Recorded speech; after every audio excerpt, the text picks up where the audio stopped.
The truth is that we're in an economic war. Socialism, critical race theory, you don't think that's all about the money? It really is. The truth is the left wants power. That's what they want. They actually don't care so much about money because they know once they have power, they can change the system. And they'll have the power and they'll be able to use your money. They're willing to use your money to get their power, and they're doing it now. You know, the left, here's a couple of things. One thing about the left is they hate each other, and they work together beautifully.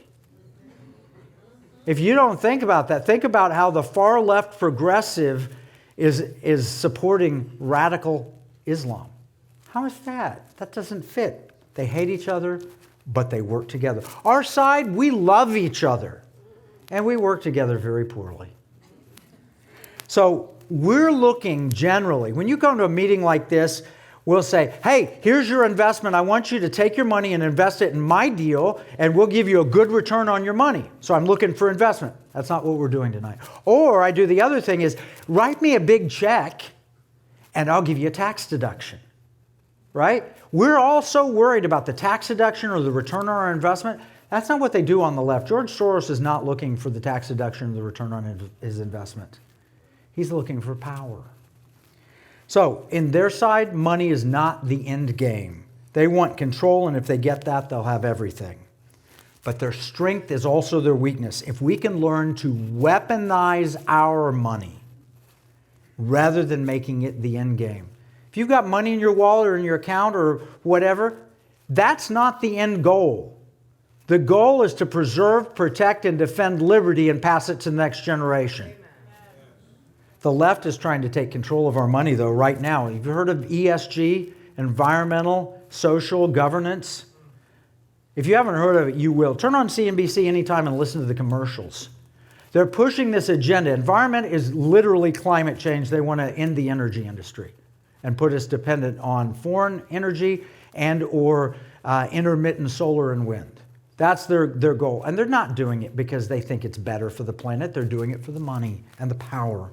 Social, the S in ESG, social really stands for social justice. So if a company is going to be good under ESG principles and get investment, and there's $40 trillion of investment worldwide to go into ESG companies, then they have to believe in critical race theory. And they've got to support that because that's social justice. It's not justice. And the governance is really gender. They're really pushing a gender agenda. You have to have a certain number of women on your board. You have to have a certain number of gay, lesbian, LGBTQ people on your board. That really is the push. And they couch it under minorities. How about this? How about we put the best people on the boards and look for return on our investment?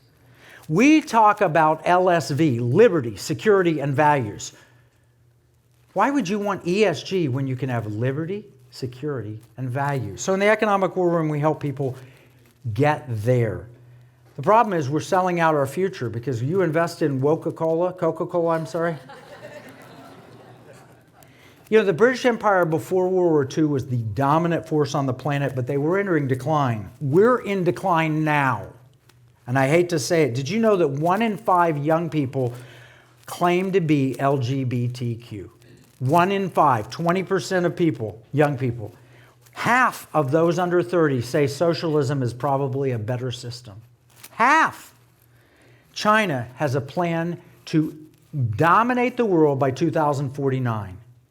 And you know, while we're talking about providing our military with operations to change genders, they're developing super soldiers. Who's going to win? Again, our side says, elect me, give me money.